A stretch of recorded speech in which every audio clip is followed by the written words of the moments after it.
Good evening. Welcome this evening. Tonight I'll be talking about Durga Mata. I've been talking about this now for the last few times that I've spoken about Durga Mata and her relationship with Rajasi and also with Yogananda. And this will conclude our series. It'll be part 3 this evening. And I will focus mostly on Rajasi Janakananda, Yogananda's most advanced male disciple. So let's begin with a prayer. Divine Mother, Heavenly Father, Jesus Christ, Babaji Krishna, Lahiri Mahashaya, Swami Shri Yukteswar, and Paramahansa Yogananda, all saints and sages, we humbly invoke thy presence. Blessed Master, dear Rajasi, Durga Mata, be with us this evening. Help us to attune to thee. Help us to feel thy dynamic connections with each other and with your Guru. Help us to know the thrill of being in his presence so that we can share this with each other and all whom we meet. We are thine, come to us. Om, peace. Amen. We'll start with a chant. Let's invoke the presence of the Gurus.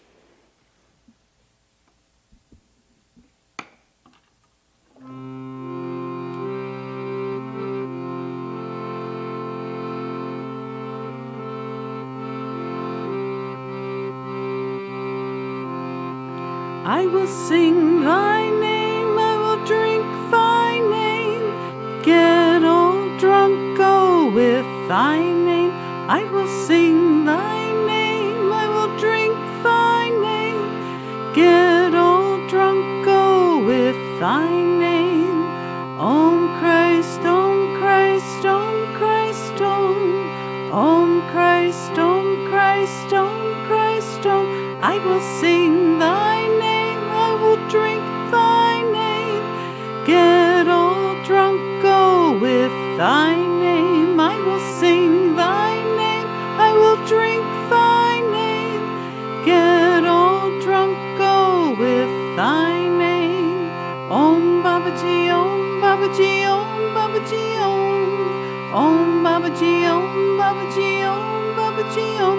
I will sing thy name, I will drink thy name, get all drunk, go with thy name. I will sing thy name, I will drink thy name, and get all drunk, go with thy name. Om Lahiri, Om Lahiri, Om Lahiri, Om. Om Lahiri, Om Lahiri, Om Lahiri, Om. I will sing thy name, I will drink thy name, get all drunk, go with thy name. I will sing thy name, I will drink thy name, get all drunk, go with thy name. Om Yukteswar, Om Yukteswar, Om Yukteswar, Om. Om Yukteswar, Om Yukteswar, Om Yukteswar, Om. I will dance through hearts, I will dance through lives, sing thy name and sing thy name. I will dance through hearts, I will dance through lives, sing thy name and sing thy name. Yogananda, Yogananda, Yogananda, Om. Yogananda, Yogananda, Yogananda, Om. Om Guru, Om Guru, Om Guru, Om. Om Guru, Om Guru, Om Guru, Om. I will sing thy name, I will drink thy name, and get all drunk, go with thy name. I will dance through hearts, I will dance through lives, sing thy name and sing thy name, and get all drunk,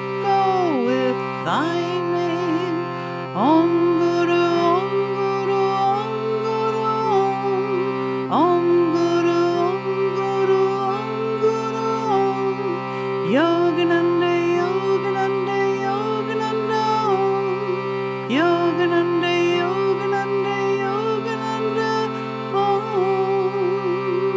I will sing thy name, I will drink thy name, get all drunk, go with thy name, and get all drunk, go with thy name.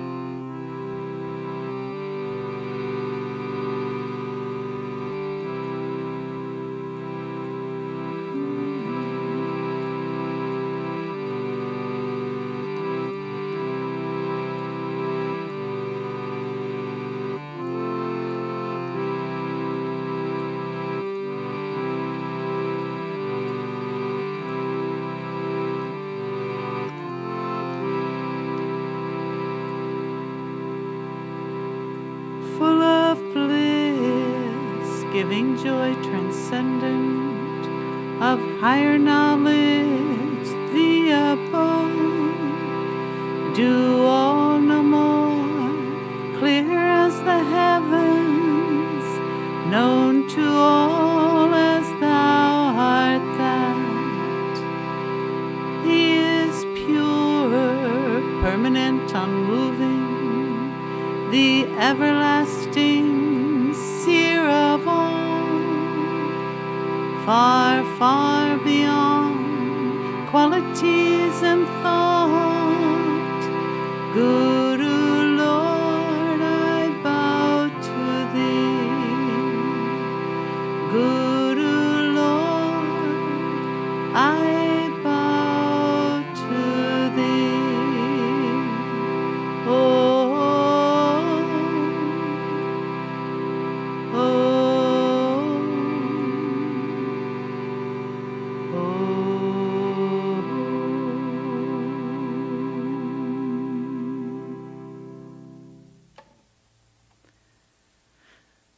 let's have a few moments of silence.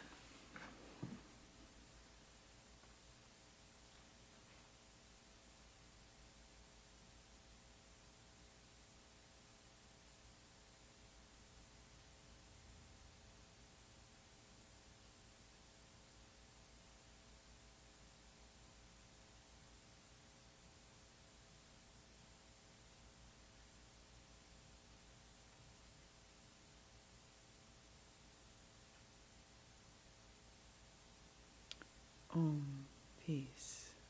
Amen.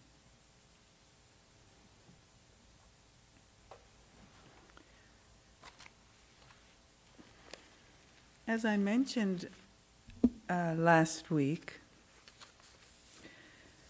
Durga Mata ended up as Rajasi's housekeeper. She cooked for him, she cleaned for him. She actually, Master even referred to her once, or she thought of herself at least, or referred to herself as a bodyguard at some point. She was with him when he visited Encinitas. She was with him, doing errands for him, taking care of all of his household needs, serving him, essentially. She did this for about 20 years, and it was not an easy task. It was quite physically demanding, and it was also, of course, spiritually demanding. Rajasi was not someone who liked any negativity around him, and he could be rather hard on people.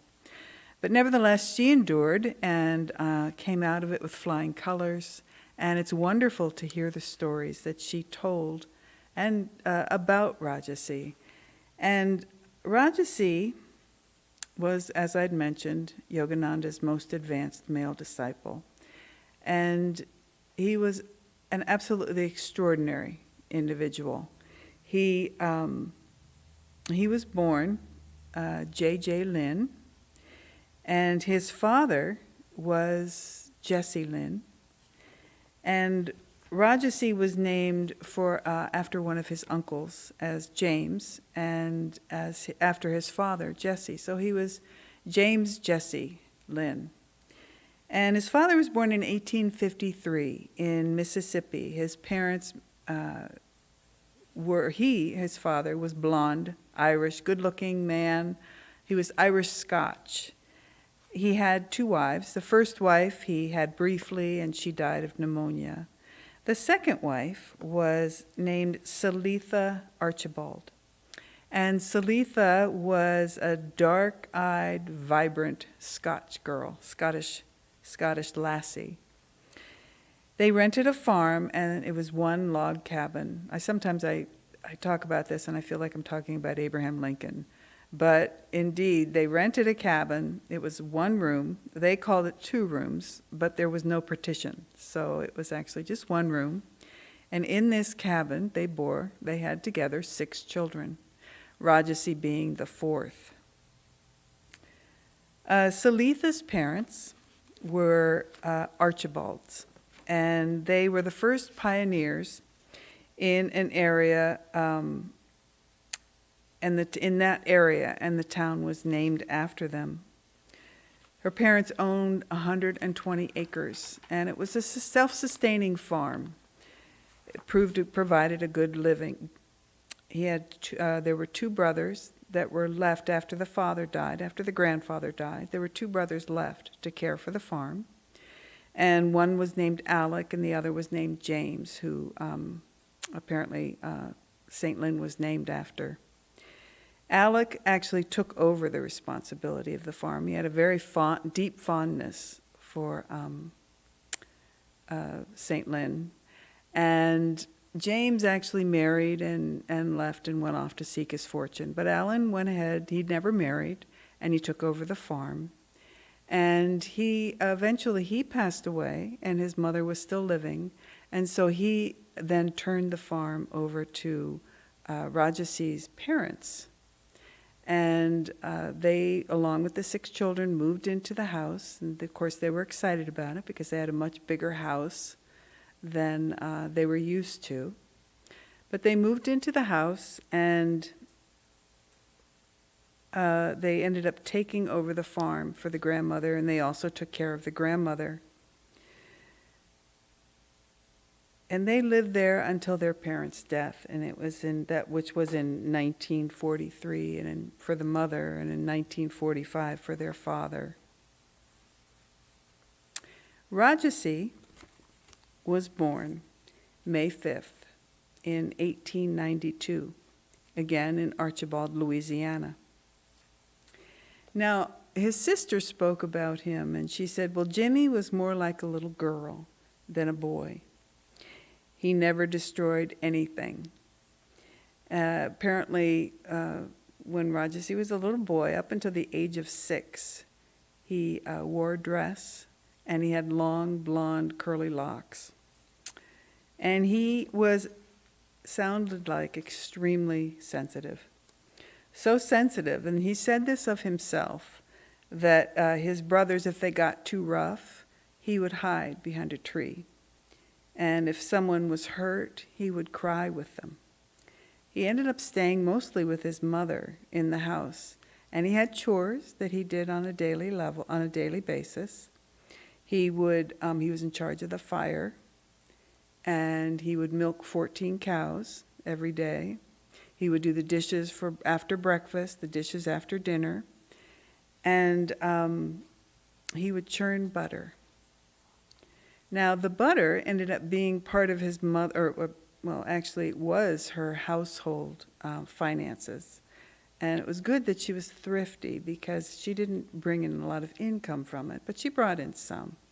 And James would take, some people called him James, some called him Jimmy. So from now on, when I refer to him, it'll probably be James. But he went to the local store. He walked 3 miles. He was only 7. And he would walk 3 miles to the local store. And there he would take his mother's butter. And she would have about 2 to 3 pounds, and he'd take it into this store to sell it to the local grocer. And as he was growing up, he had a salacious appetite for learning. And it turned out that he was actually a pretty extraordinary speller. And so the people in the grocery store, the owner, along with some other adults, would enjoy bringing him in, and they'd set him up on a stool, and then they'd choose a really, really long, hard word. And he would spell it for them. And not only did he spell it, but then he also gave them the definition. So he was quite bright as a young boy. And they would give him then a piece of candy, or perhaps a piece of fruit. And they didn't have, their family didn't have a lot of fresh fruit or fresh vegetables. And one day, actually, he went into the store and he saw the barrel of apples that was sitting off on the side. And he just went in, ran up to the barrel, and he grabbed an apple and ran down and sat on the steps to eat it. And of course, the shopkeeper just laughed at him, but it was just, he obviously had a tremendous craving. When he did, he went after it, no doubt. He, at the age of 7, at the age of 7, 7 or 8, he had his leg curled underneath him. He couldn't straighten his leg, one of his legs, and he ended up with these boils on his thigh and on his calf, and they didn't know what it was. And the doctors would lance the boils, and it's extremely painful. And they really never thought he'd be able to straighten that leg again or walk. And Jimmy actually, through his willpower, he straightened his leg, and his leg actually became normal, and he never had any problems with it. And it was strictly with his willpower at that young age. The first job, he loved looking for ways to earn money. And the first job that he ever did was around the age of 7, and he would haul back and forth from the railroad station bricks. He'd go 6 miles back and forth, and all he had was a little hand truck. And his little fingers, he was so diligent in moving those bricks that his little fingers would bleed to the quick, actually. But yet he would make $3 for doing it, and he would run home and give that to his mother. He wanted to contribute to the household. At 14, he got a job in a town that was nearby. It's called Mangham. I don't know if I'm pronouncing that correctly. Mangham. And it was at a railroad station. And there he would sweep the floor. He learned the telegraph. And he would handle incoming freight. Now, what he would do, actually incoming and outgoing freight, and he ended up living close to the railroad station because he went and lived with his cousin who owned a hotel. So he stayed in the hotel, and the train would pull in at 4 a.m., and the guy would pull down on the whistle to wake Jimmy up, and he'd get up, get out of bed, run over to the station, unload the freight, load it into the storage room, and then he'd go back to bed. And that's what he did. It was quite extraordinary, very self-motivated. And he was, in order to save money on room and board, he would do all the household chores in the hotel. And he shared a room, he had to share a bed actually with another man or another boy. He was not thrilled about this. Now, the more you understand Rajasi, the more you understand he was very fastidious. And it was not pleasing to him at all to be sharing a bed, and especially with someone who he didn't feel had wonderful hygiene. And one day he woke up, started scratching his head, and as you can imagine, he finally put kerosene on his scalp, and then he realized he ran home to his mother to be deliced. He'd gotten lice. And so that was pretty, you can imagine, that was pretty traumatic for someone like him.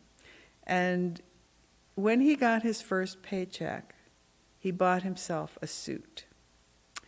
And he went out and got the suit, and it had a high collar. In those days, that's what they wore, were those really high collars. And so he had someone show him how to do that collar.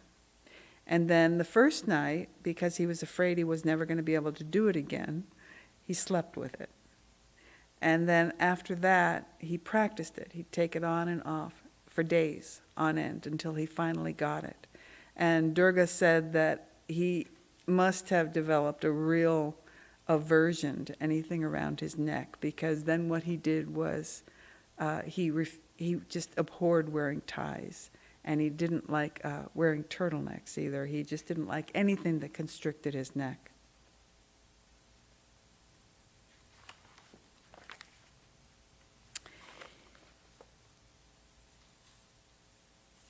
He ended up getting a job as a clerk, and this was during, the Depression. And they came out, the owners of they came out and they told him that he had to, someone was going to have to go. They were going to have to fire and let go of some of the clerks. But Jimmy had seniority, so he could stay on.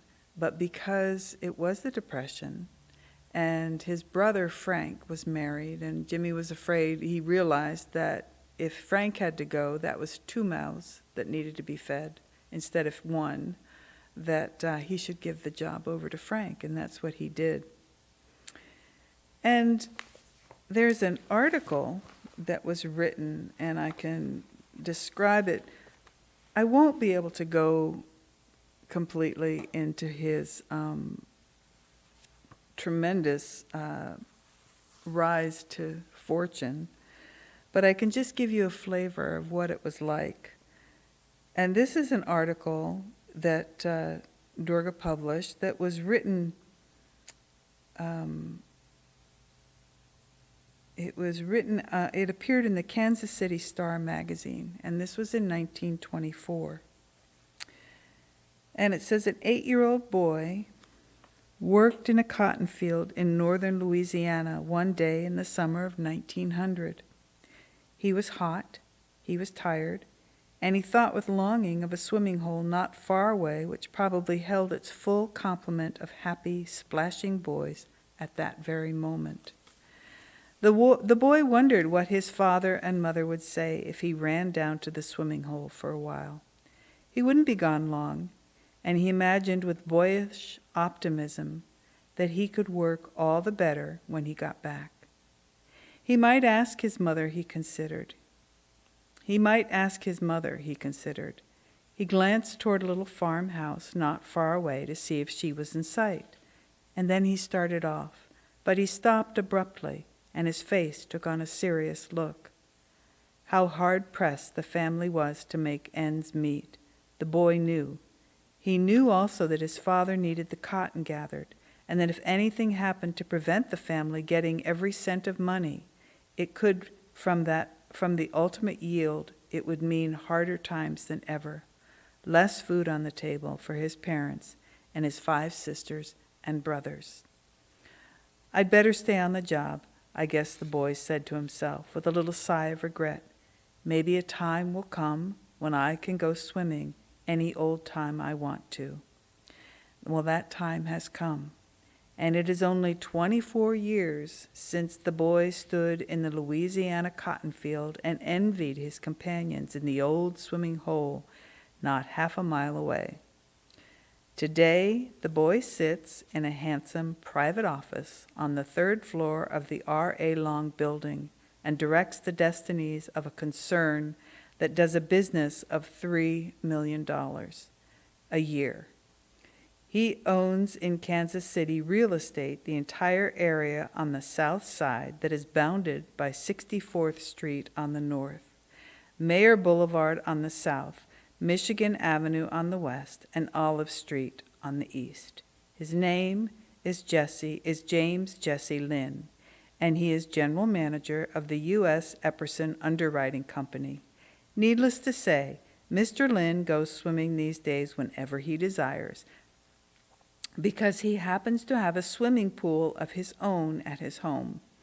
But it must be admitted that he gets more enjoyment out of playing 18 holes of golf over the Missions Hill course than in all the swimming he ever could do.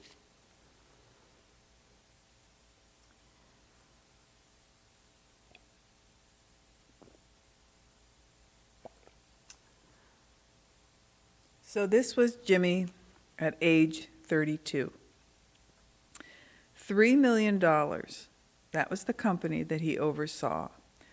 And in today's worth, that would be about $49 million. So just to give you a little idea of exactly the character that he had and how he rose into that position.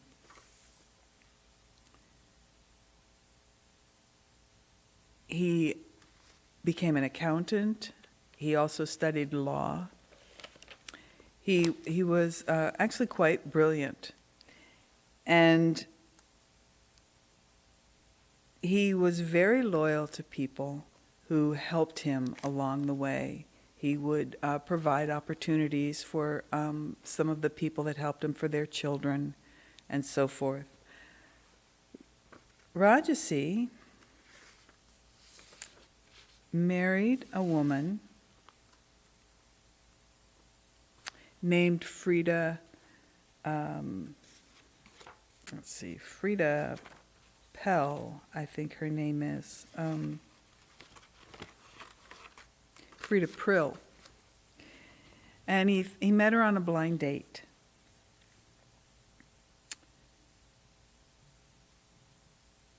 And Frida was living at a convent at the time. And they were married shortly afterwards in October and this was 1913. She didn't know housekeeping, apparently, because he told Durga that they lived on stewed tomatoes for the first year of their marriage. And within a year of their marriage, she suffered a major operation, which prevented her from having children. She continued from that point on to be mentally and physically unwell. As Mr. Lin's social position grew, unfortunately society did not accept Frida, and that embittered her deeply, and she became extremely jealous of his friends, of his associates, even man, woman, child, it didn't matter.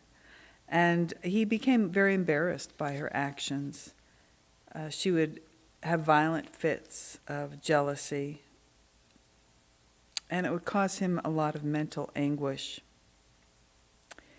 He provided her with all the luxuries that she needed, but in time things did not improve for her. And he, however, would not allow, he got to the point where he didn't socialize much at all. But he would not allow her to influence him, his work, and he would not allow her to influence his desire for inner peace. And Rajasi would even though he was a financial wizard and he was a man of great business ability, he still retained that sensitive side to him. He's very gentle. And he would search for inner peace, and he would go to different churches, different denominations. But he never joined anything. And he told Durga, he said, how on earth, if there's only one God, why are there so many different paths to God? Well, he read the Bible, and it didn't do much for him. He wasn't able to figure that out.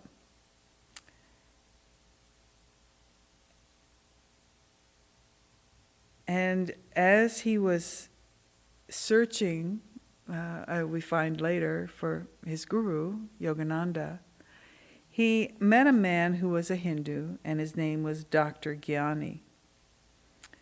And he lectured in Kansas City. And Frida also was interested in him, so they took courses from him and studied with him. And he would visit their residence, and he would read to Frida. And unfortunately, one day she went into a rage while he was reading, and it scared him. And from that point on, Rajasi did not contact, neither one of them contacted him, and that ended that relationship. But it didn't stop his search for someone to give him spiritual comfort.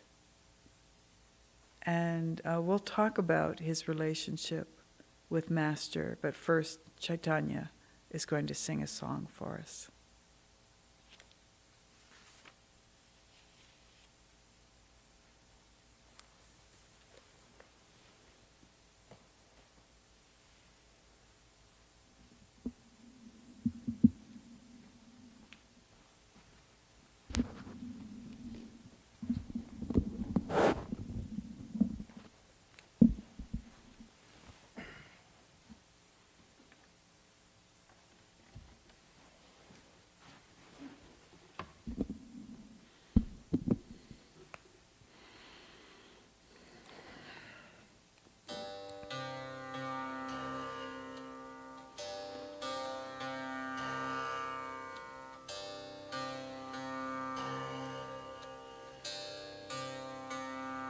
I passed my life as a stranger, Lord, roam far in foreign lands, far, Lord, far, too far. Only he who knows he's far from home, only he, Lord, understands. Only he who knows he's far from home feels the earth and understands. Sometimes a stranger did take me in, then love I thought was near. Love, Lord, where is love? As the winds upon the desert sand whisper hope, then disappear.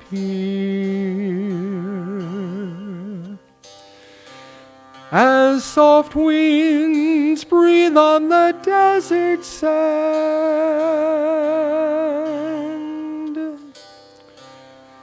so love sighs, then disappears.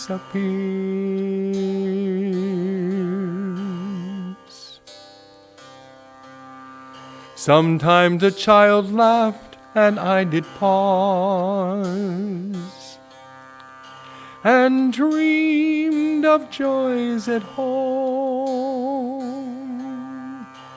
Joys, Lord, only a dream. For what joy is there without your smile? Empty like the ocean foam. For what joy is there without your smile?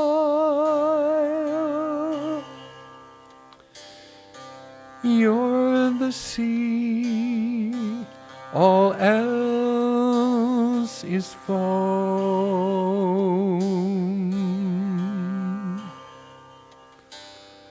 How long must I be a wanderer, Lord?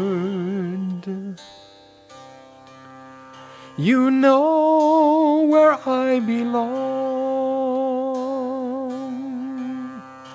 You know, Lord, yes, you know. Home is where my Lord's sweet presence is. I've grown tired of stranger songs. Home is where my Lord's sweet presence is. Bless me that I hear your song. Bless me that I hear your song.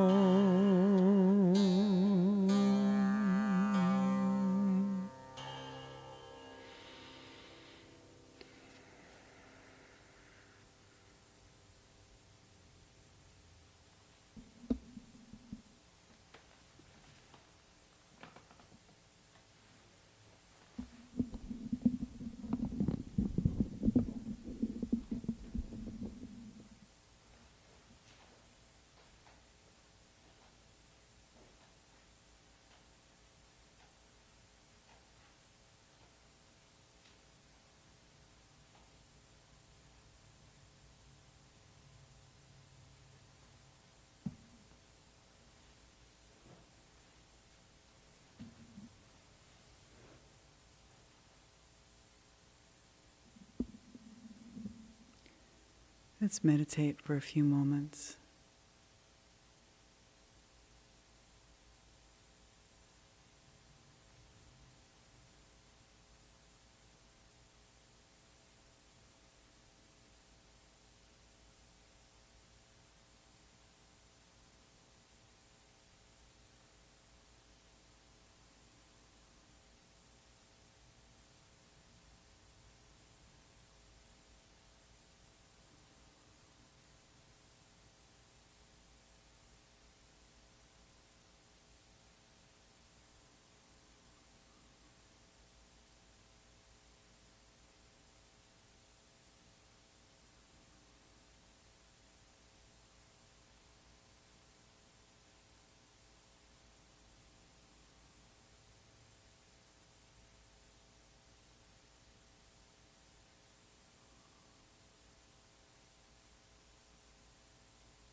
Thank you, Chaitanya. That was absolutely beautiful.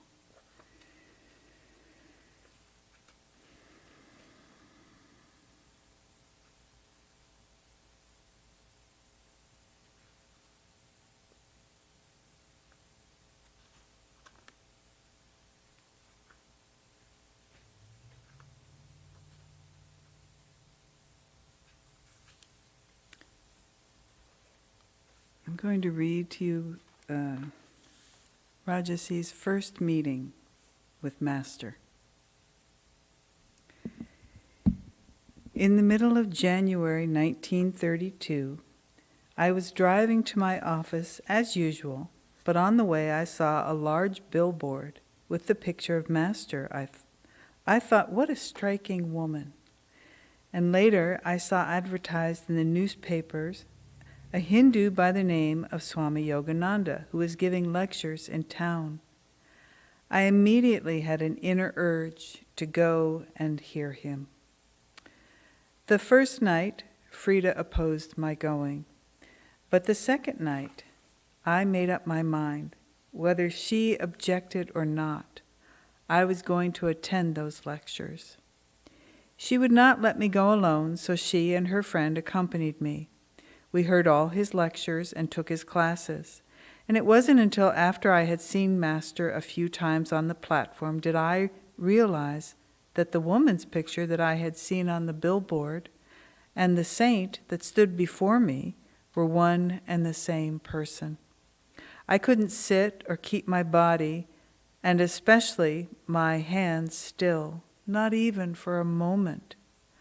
On the second night of the class, I became aware that I was sitting upright, my spine straight, and I was absolutely motionless. I looked down at my hands, which were so restlessly moving before, and which were now perfectly still. Marveling at the great stillness I felt, I looked up at the platform. I saw, surrounding Master's body, a beautiful blue light, which almost enveloped the whole stage. I noticed Master look down at me smiling, and I never felt that restlessness since. I knew that I had found the path that gave me inner peace and satisfaction, and that I had found something tangible I was seeking, my Guru.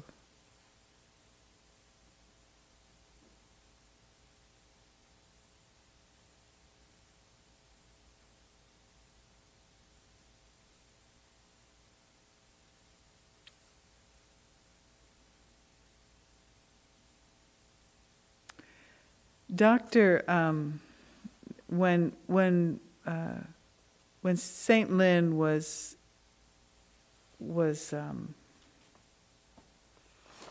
studying with the doctor, the Hindu doctor, some bad publicity went out, and it got out, and he was it really was disastrous for him, and so he was concerned about this when he met Master, the fact that Master was a Hindu teacher, and especially, that it would be revealed to his business associates.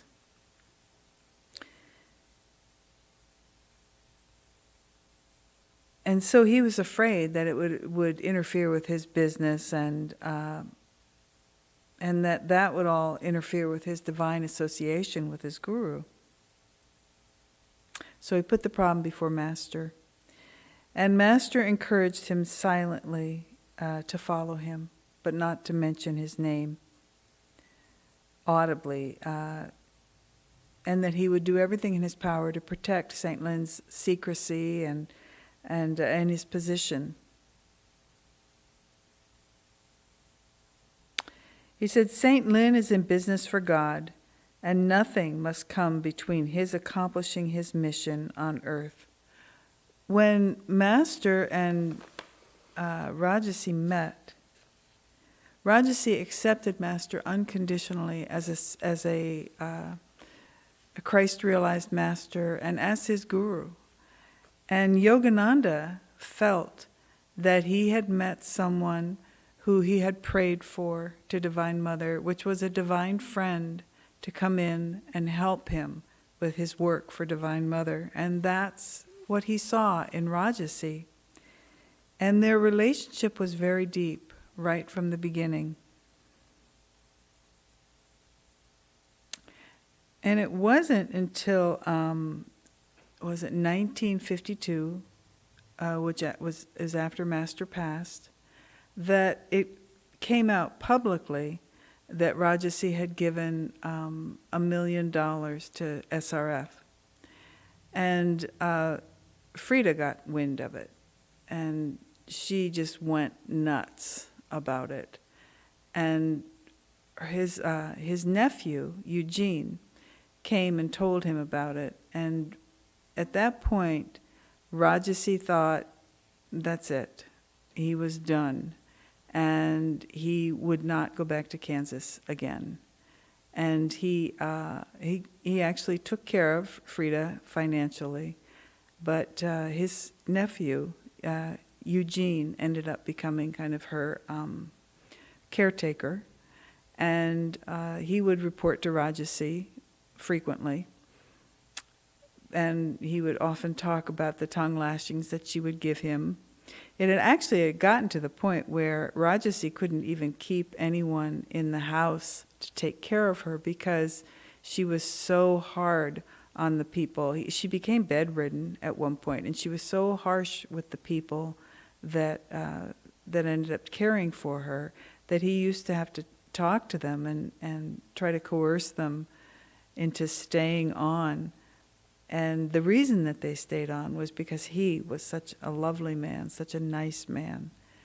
And but anyway, Eugene ended up taking on Frida, and he would talk to Rajasi about, the tongue lashings and how nasty she could be. And Rajasi said that he smiled and thought, he was just glad it wasn't him anymore. And Master actually said that the reason he had to marry Frida was because Rajasi had to learn patience. And Rajasi, being the accomplished individual that he was, you can imagine someone of that brilliance having to learn how to essentially stay patient with someone that was just not of the caliber that he was, at least on the surface, seemingly not the caliber that he was in terms of spiritual growth. And Durga later on said, and he learned that lesson. He definitely learned it.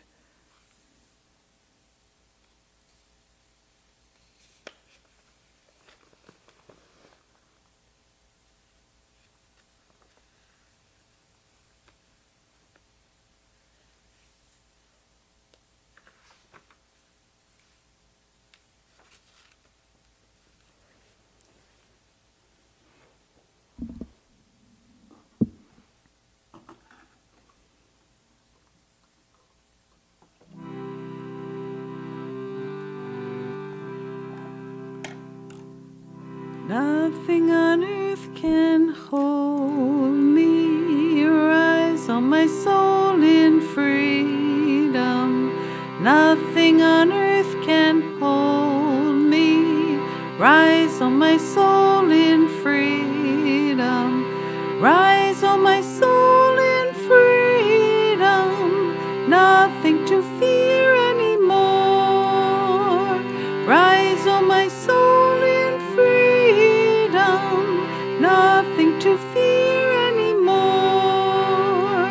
Nothing on earth can hold me. Rise on my soul in freedom.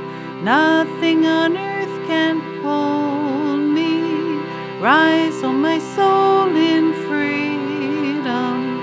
Rise on my soul in freedom. Nothing to fear anymore. Rise on my soul in freedom. Nothing to fear anymore. Nothing on earth can hold me. Rise on my soul in freedom.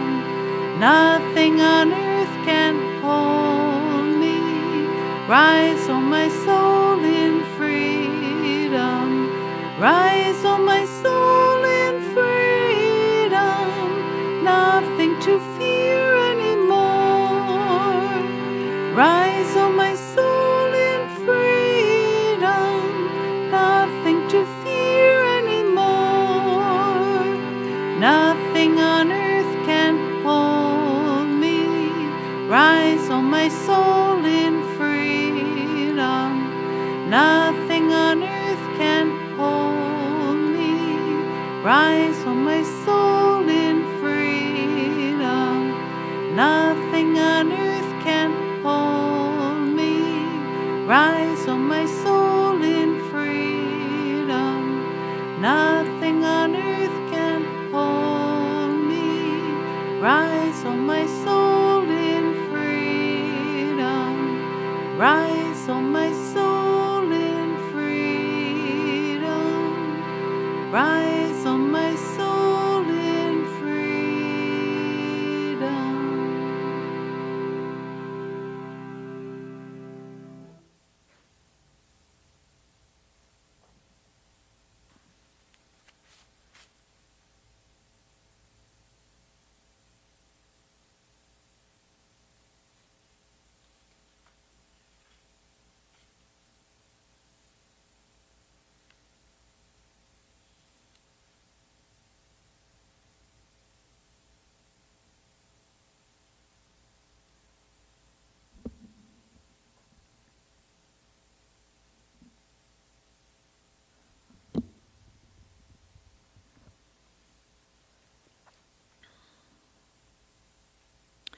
Mr. Lin went to Master's apartment every day and meditated with him before going to his office.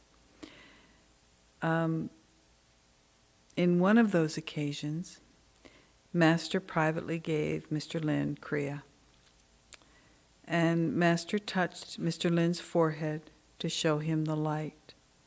And of this, Rajasi said, I felt that my whole face was flushed with light. Mr. Lin took fresh milk, cream and butter, fruit and vegetables as an offering at his guru's feet. Rajasi had very fond memories of those ecstatic reunions of the soul with spirit and the divine guru transmitter. Even before meeting Master, Mr. Lin's own inner spiritual conviction influenced him to self-control and celibacy. Many years later, Mr. Lin told me, before I met Master, I was an extremely nervous person, and I would get irritated at the drop of a hat. Would you believe, to look at me today, that I was so quick-tempered that when I played golf and missed hitting the ball, I would throw my sticks up into the tree and walk away. I very seldom play golf now, but I don't see any sense in running after a little ball. I have Master's exercises to keep me fit. And some of his business associates told Durga Mata that he was an excellent golfer.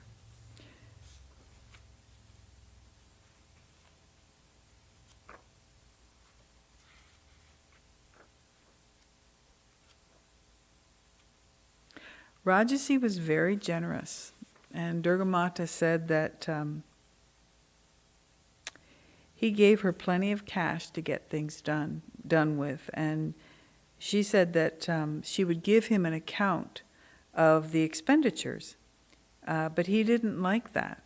And he said, you don't need to give me these accounts. See, I'm tearing them up without even looking at them. And if you persist on doing so, I will continue to tear them up. So there's no use you're going through that trouble of keeping an account for me. But she did. She said that she still kept very diligent accounts. Master was very protective of Rajasi, and he would not allow Rajasi to just give money to the devotees there. At Christmas, he would say, okay, $5, you can give each one of them $5. But he didn't want Rajasi to be seen as a money bags.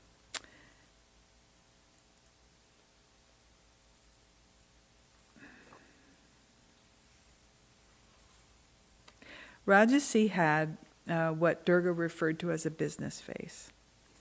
He would come after being away for a while, and she said his face would be very stern and very tense, and that Master would actually keep a distance from him, saying that he wanted him to calm down and to get back to being his, and to bring back his little boy's face, so that Rajasi could relax and just drop the cares that he felt of the world. Rajasi actually, at one point in time, was quite heavy. He wasn't a very tall man. He was only about 5'7". But he didn't have very good eating habits. Probably, I would guess, because he did grow up without a lot of fruits and vegetables. But he could sit down and eat a whole pie. And after a meal, he would eat a whole loaf of bread sometimes, or he'd have a whole cake or a whole pie with some milk. And anyway, he put on quite a bit of weight. And he was getting into the upper berth on a train, and he heard some people snickering and calling him names, actually. And from that point on, he decided that was it, that he was going to lose the weight. And exactly the next day, he stopped eating any refined sugar, and he stopped having any meat. And he dropped the weight pretty quickly. He actually had met a teacher who advised him to eat 12 raw eggs a day, which he did. And when Rajasi undertook a thing, just like Durga Mata, if you remember, if you've been listening, Durga Mata went to extremes with her diet. Rajasi was kind of the same way. When Rajasi undertook a thing, he went all the way. He faithfully ate the eggs until he could not look at an egg anymore.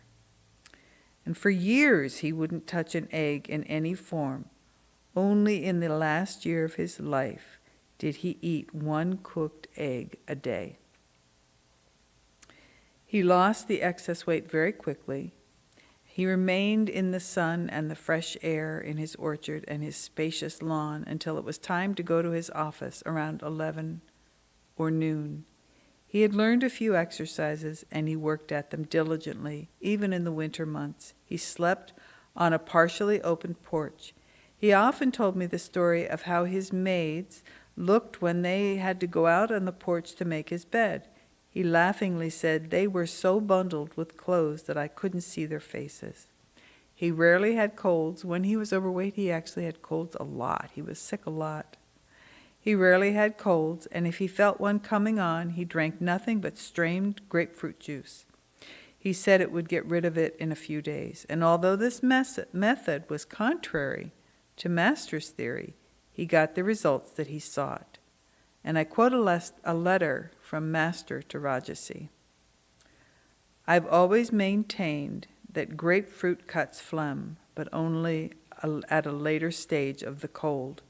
In the earlier stages of the cold, when the throat is sore, raw grapefruit is very irritating. But of course, if the mind is extremely bent on a certain food during illness, if taken in reasonable quantity, it will come out well.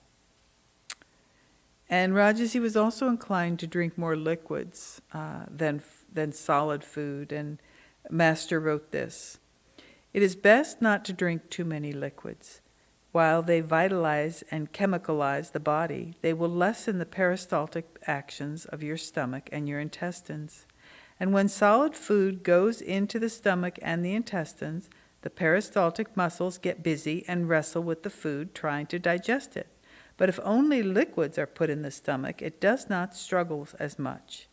The pulp of carrots, etc., is very good and better than too much juice. For then the teeth and the stomach all have to work. That is why the Lord made vegetables hard too. In chewing bones, the dog keeps the teeth muscles, saliva digestive juices, and peristaltic muscles active. We are losing the life of many organs for not enough chewing. Even the cat licks and chews milk before swallowing, which we erroneously do with insalivating the juices that we drink. All foods should, with exceptions due to habit, have temperatures of nature and surrounding atmosphere to which our bodies are subject to. Then that food properly vitalizes our body.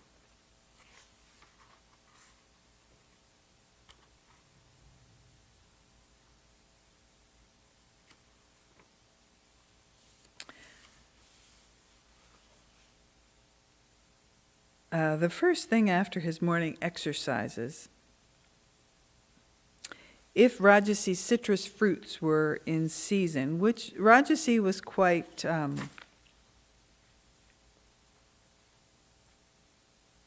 that was his hobby, was he grew fruits and vegetables. And he had 500 acres in Texas where he had pink grapefruit, pink and other oranges, and tangerines. He actually won a lot of blue ribbons for his fruit, his citrus. It was some of the best in the world. He would ship thousands of baskets out every Christmas to business associates and friends, and of course he'd bring them back and he'd share them with the people back at Encinitas. But the first thing after his morning exercises, if his citrus fruits were in season, he drank several large glasses of strained grapefruit.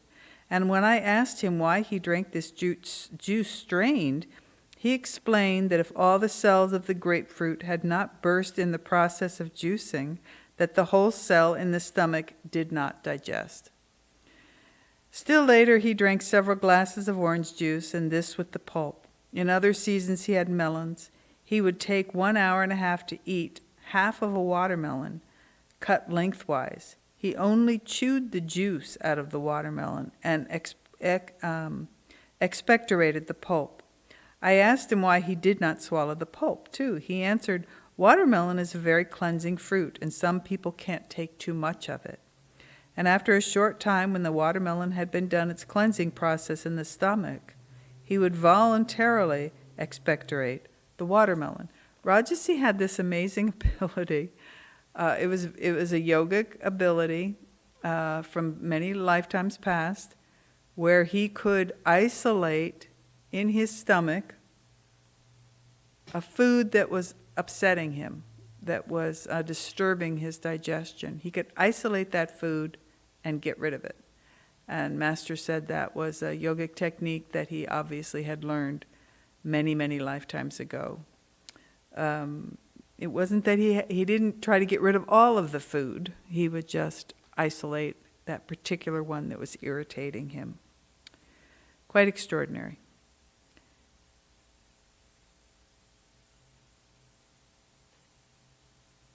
He very rarely ate bread. He pretty much just ate fruits, vegetables, nuts, seeds, drank juice. He had some rice. He did like sourdough bread. He would have that on occasion, and he also liked would have tortillas. And he and Master had such a sweet relationship. And this is I'm going to read this to you because it's just really charming. It was entrancing to see Master and Rajasi sitting on the lawn, facing each other with a large pail of freshly picked peas in front of them, eating to their heart's content. When Rajasi found specially nice-sized peas, he would pour them into Master's hand, saying, "Taste how good this one is." Master in turn would do likewise. The same thing would happen with fruits that they fed each other. And when the fresh picked fruits came in from the garden, the first thing Rajasi did was pick out the largest, and what he hoped would be the sweetest, to send to Master. No matter where Master was at Encinitas, Mount Washington, or 29 Palms. Master, likewise, did not go by a store without going in to see if perchance there might be something different for his little boy. Such loving thoughts passed back and forth with these handouts that I am sure that the fruits and other edibles were made sweet because they were impregnated with the divine love that they bore for each other.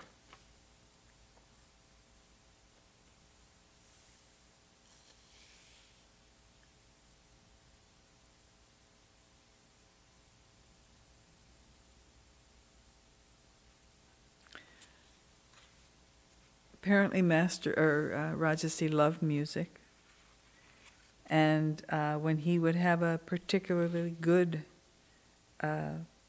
meditation, he would come into the house and he would be singing. He didn't really have he really couldn't carry a tune, but he would come into the house and he would sing, "I am the sky, mother. I am the vast blue ocean of sky," and he would expand his arms above his head as he sang.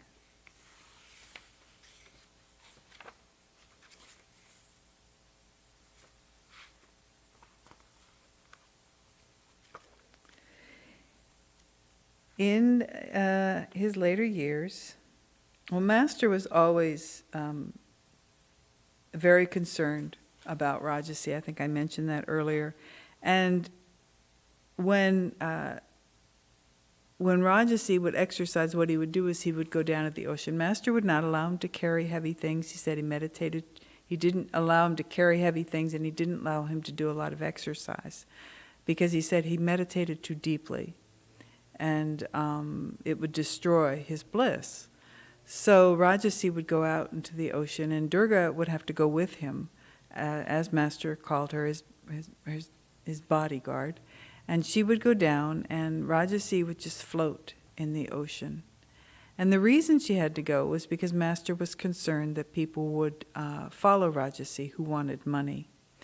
And also, Rajasi was kind of accident prone, and so that's why Durga was always chaperoning him. But Master often commented on a fear of Satan attacking Rajasi's body. And after Master passed, Rajasi became quite ill, and he had to have some operations. He ended up actually, he passed of a brain tumor, and he had to have operations, and Durga saw him through a lot of these operations. And this is one experience which, again, is quite extraordinary. Rajasi had, especially after Master passed, Rajasi had vision after vision after vision of Master. And Master was with him, protecting him, working with him, because Master realized how vital he was to the work. And on August 20th, Rajasi was operated on August 14th in 1952 between 3:30 and 6:30 p.m. Rajasi's life was spared through Master's grace and self-sacrifice. He had 3 private nurses on 3 shifts in attendance. Around 3 o'clock that morning, he woke up and asked the nurse if they had found out what was the matter with him. He was bright and cheerful. He talked and laughed with the doctors. They asked him to raise his right arm and leg, which couldn't move before. They asked him to, he raised them both high. The doctors were all amazed. And after an operation of that sort, the patient doesn't act like that so quickly. All the doctors could not understand. He was the miracle man of the hospital. On the 4th morning, I came in as usual. His back was turned to me. He said in a very strong voice, which did not sound like him at all, "Give me a Kleenex." It sounded more like Master than Rajasi's voice. It struck me very forcefully. And when I went back to Mount Washington that evening, I told a few disciples what a peculiar feeling I had had when I heard him say, "Give me a Kleenex." On August 20th, I came in, and Rajasi was inclined in a sitting position on his bed, and he was crying. He told me in a tearful voice, "Do you know what I saw? I've had a very, very bad experience. I saw Satan in a very dark form. Everything was black. Satan was taking on different ugly forms and was trying to get after me. He even tried leaping flames to destroy me. Even though the flames came near, they couldn't touch me. And through the flames I could see houses and people going through them, and the flames were trying to destroy them. It was terrible, so very awful. If anyone tries to tell me there is no Satan, I can tell them otherwise, for I have seen him. I was so frightened. I tried to get out of that evil force, and then all disappeared, and only dense darkness remained. In a corner in far-off space, I saw the tiniest little light expanded into the form of Sri Yukteswar. With his coming, all the darkness vanished, and he smiled at me, and he said, "All is well now." Then Babaji, Lahiri Mahashaya, Master, and even Jesus came before my vision.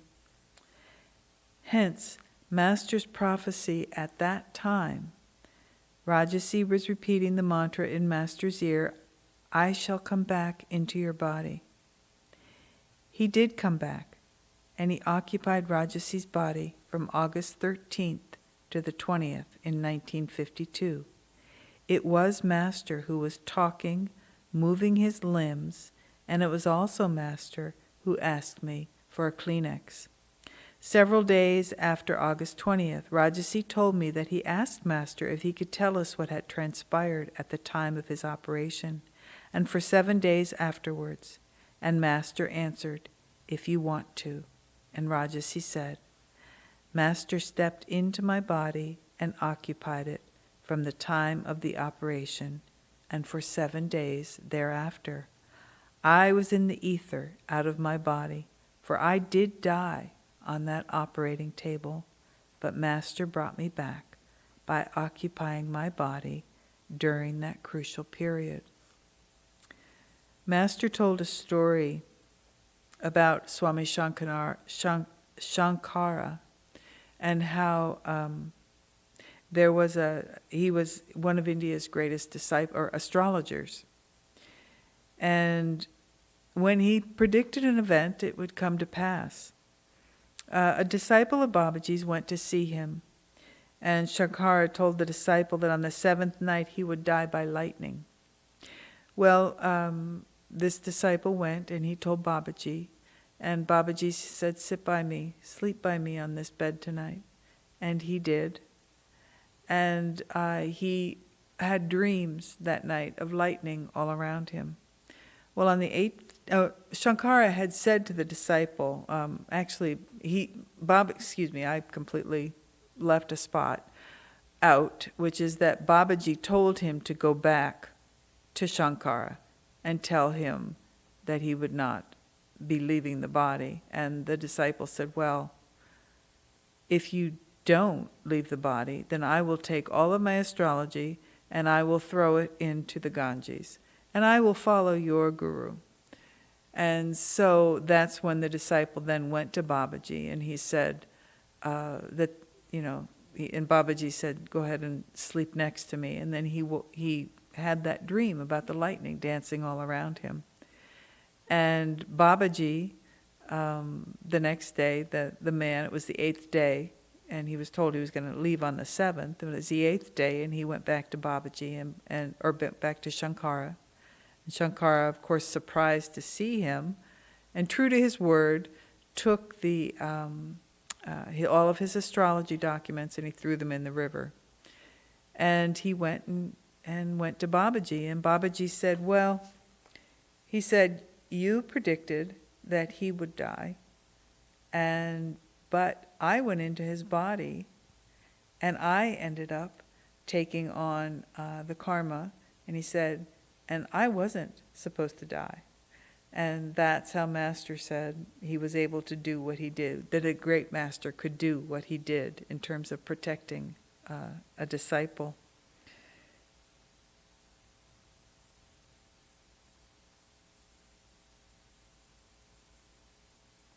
Master said, "In the ocean, in the hall, in the room, in the sky, I see your beloved image." And he was talking to Rajasi.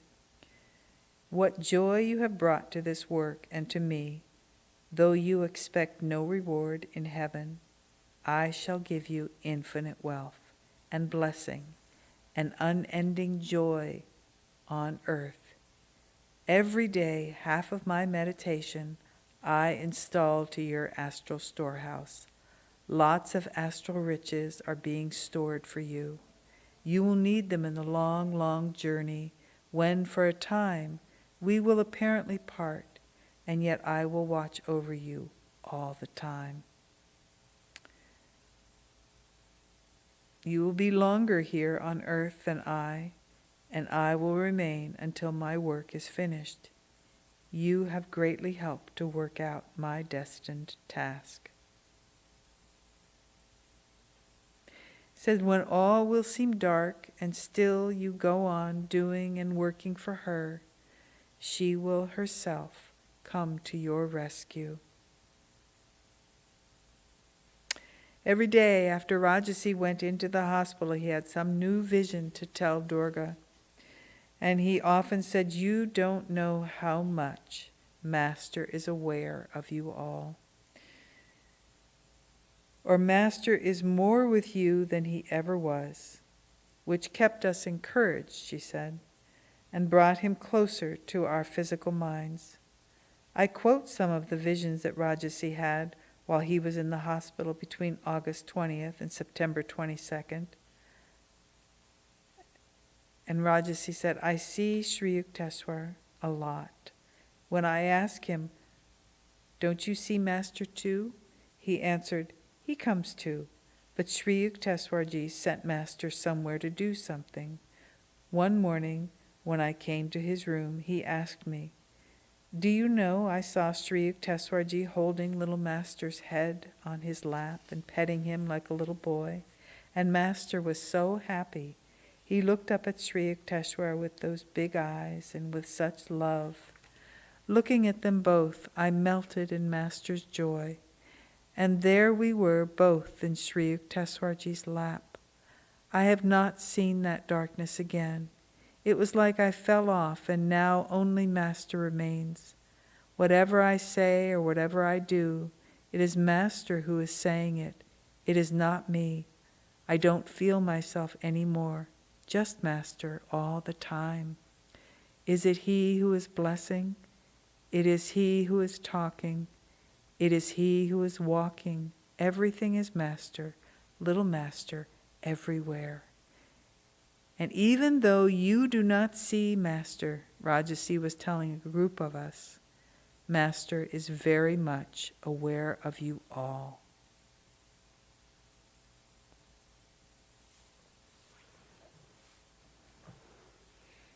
Let's end with a brief meditation.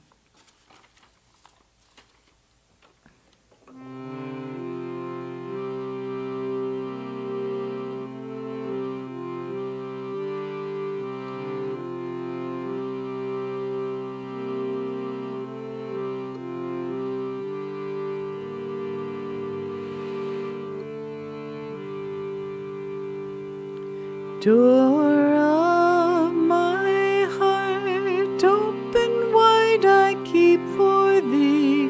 Door of my heart, open wide I keep for thee. Wilt thou come, wilt thou come, just for once come to me. Wilt thou come, just for once come to me. Will my days fly away without seeing thee, my Lord? Will my days fly away without seeing thee, my Lord? Night and day, I look for thee night and day. Night and day, I look for thee night and day. Night and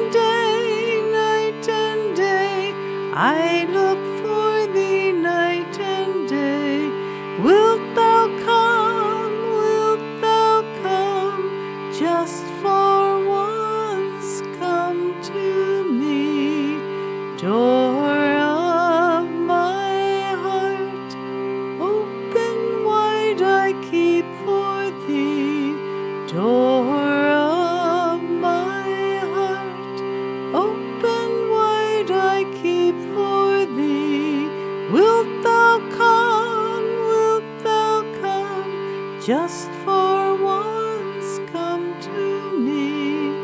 Wilt thou come, wilt thou come, just for once come to me.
What a blessing that must have been for Durga to have experienced that with Rajasi.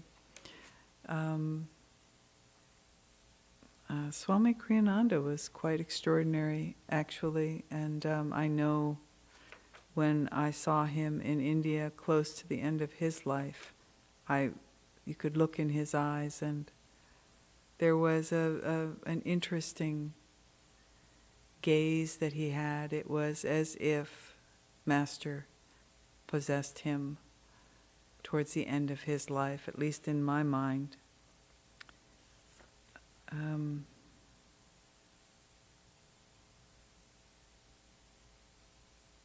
This is where you will feel Master. Bring all your consciousness here, and you will feel little Master. He is here. Bring your consciousness from the coccyx to the heart, and you will see and feel little Master there. It is not I. I have completedly lost the consciousness of my own self. It is all Master. Master talking, Master walking, and Master speaking, because Master is everywhere. I died when I went on the operating table. It is He who is occupying this body now.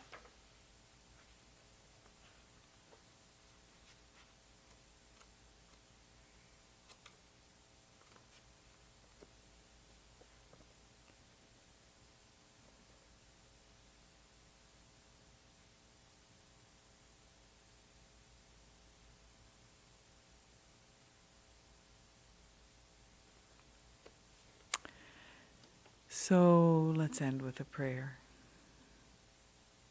Divine Mother and Heavenly Father, great masters of self-realization,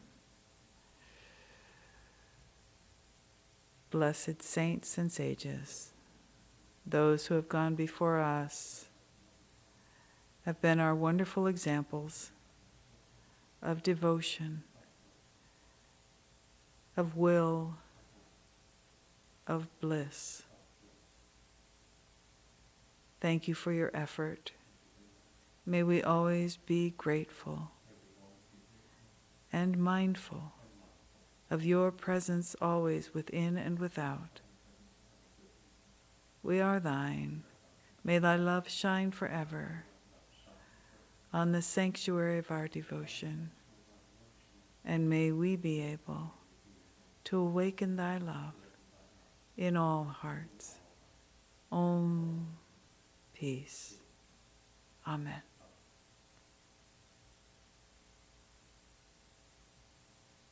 God bless you. Thank you for coming.